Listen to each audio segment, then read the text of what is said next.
సంబంధిత భక్తుల నుంచి తగిన గుర్తులు చెప్పి తీసుకుని ఉండవలసిందిగా గవర్నమెంట్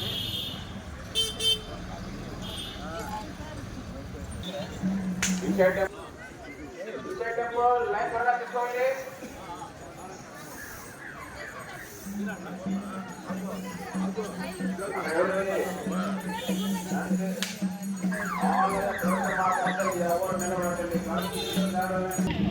తిరుపతి గంగమ్మ జాతర చాలా ప్రసిద్ధిగాంచింది. ఈ ఊరిలో ప్రతి ఇంటికి 5 మంది 10 మంది చుట్టాలు. అందుకే టీటీడీ ఎంప్లాయీస్ కూడా గంగమ్మ జాతర స్పెషల్ వచ్చేస్తారు. అంత ప్రాముఖ్యత. దీనిలో ఒక విధంగా చెప్పాలంటే అసలు పాలక వర్గాలకు వ్యతిరేకంగా తిరుగుబాటు బావుట ఈ గంగమ్మ జాతర పనిచేస్తుంది. ఒకప్పుడు పాలక వర్గాలు సామాన్య ప్రజానికి గట్టి వ్యాధితో ఉంటారు. వాళ్ళు కూడా ఇదేవాడు కాదు.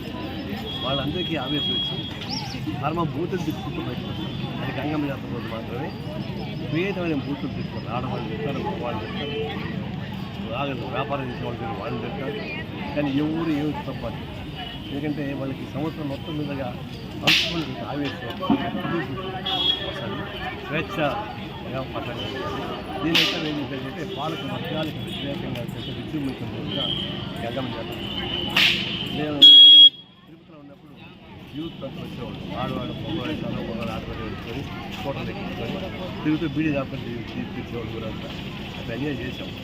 ఇంకా మాత్రం ఇది భక్తి పారవశ్యం కాదు. సామాన్య ప్రజానికి స్వేచ్ఛ దీన్ని ఎవరు తప్పదు. కేసే పెట్టరు. ఎవరు తీసుకున్నప్పుడు ఎక్కువ కేసు పెట్టే అవకాశం.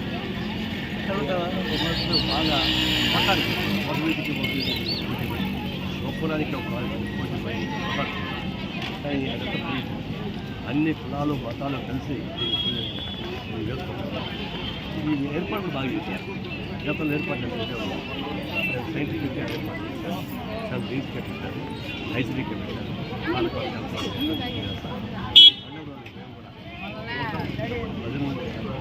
హావభావాలు